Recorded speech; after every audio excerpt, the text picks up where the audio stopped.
రోడ్లపై అక్రమ నిర్మాణాల తొలగించే ప్రక్రియను జీహెచ్ఎంసీ వేగవంతం చేసింది. సర్కార్ నుంచి స్పష్టమైన ఆదేశాలు రావడంతో బల్దియా అధికార యంత్రాంగం రెండో రోజు రెట్టింపు స్థాయిలో అక్రమ నిర్మాణాలను కూల్చివేసింది.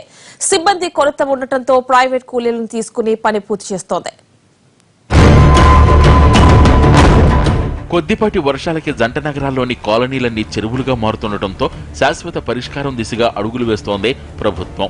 విశ్వనగరంగా ఎదుగుతున్న హైదరాబాద్లో ఆక్రమణలు ప్రతిబంధకాలుగా మారుతున్నాయి. దీనిపై ప్రభుత్వం సీరియస్ గా స్పందించింది. నాలాలు, చెరువుల కబ్జాపై కఠినంగా వ్యవహరించాలని సీఎం కేసీఆర్ ఆదేశించారు. దీంతో నిర్మాణాల కూల్చివేతను వేగవంతం చేశారు అధికారులు.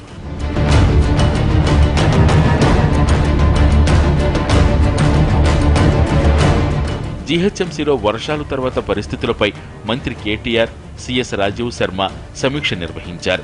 ఇదే సమయంలో నిజామాబాద్ జిల్లా పర్యటనలో ఉన్న సీఎం కేసీఆర్ ఫోన్ చేసి కూల్చివేతలపై ఆరా తీశారు.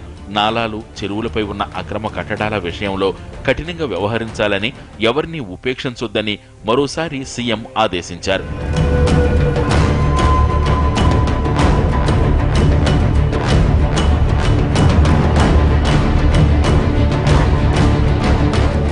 ప్రభుత్వ ఆదేశాలతో రెండవ రోజు గ్రేటర్ హైదరాబాద్ పరిధిలోని 24 సర్కిళ్లలోనూ ఉదయం నుంచే నాలాల ఆక్రమణలను తొలగింపు ప్రక్రియ ప్రారంభమైంది. శేర్లింగంపల్లి, కుత్బుల్లాపూర్, జూబ్లీ హిల్స్, బంజారా హిల్స్, కాప్రా, ఉప్పల్, పాతబస్తీలోని పలు ప్రాంతాలు, బేగంపేట్, అమీర్పేట్ ప్రాంతాల్లో పట్టణ ప్రణాళిక విభాగం, రెవెన్యూ అధికారులు ఏకకాలంలో దాడులు చేసి నిర్మాణాలను నేలకూల్చారు.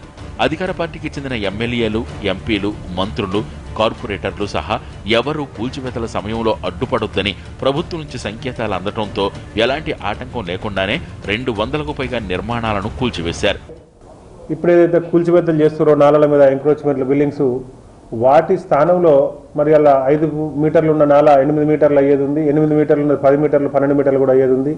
మురికి నాలా లాంటిది ఇలా 10 మీటర్లు ఉన్నదాన్ని ఇలా 14 మీటర్లు, 23 మీటర్లు కూడా మరి వెడల్పు చేయాల్సిన అవసరం ఉంది. కాబట్టి ఈ ఎంక్రోచ్మెంట్ల కూల్చివేతలు అయిపోయినాక నాలా వెడల్పు చేసుకుంటూ వాటికి అనుగుణంగా రిటర్నింగ్ వాల్స్ కూడా కట్టి మరి అక్కడ ఉన్న ప్రజలకు కూడా ఎలాంటి ఇబ్బంది లేకుండా సేఫ్ సైడ్గా ఉండే విధంగా మరి రిటర్నింగ్ వాల్స్ వస్తాయి. అక్రమ నిర్మాణాలు కూల్చివేస్తూనే అధ్వానంగా మారిన రోడ్ల దుస్థితిపైన హైదరాబాద్ మహానగర పాలక సంస్థ దృష్టి సారించింది. రోడ్లు, భవనాల శాఖ నుంచి 30 మంది ఇంజనీర్లు, ఇతర సిబ్బందిని జీహెచ్ఎంసీకి రిపోర్ట్ చేయాలని ప్రభుత్వం ఆదేశించింది.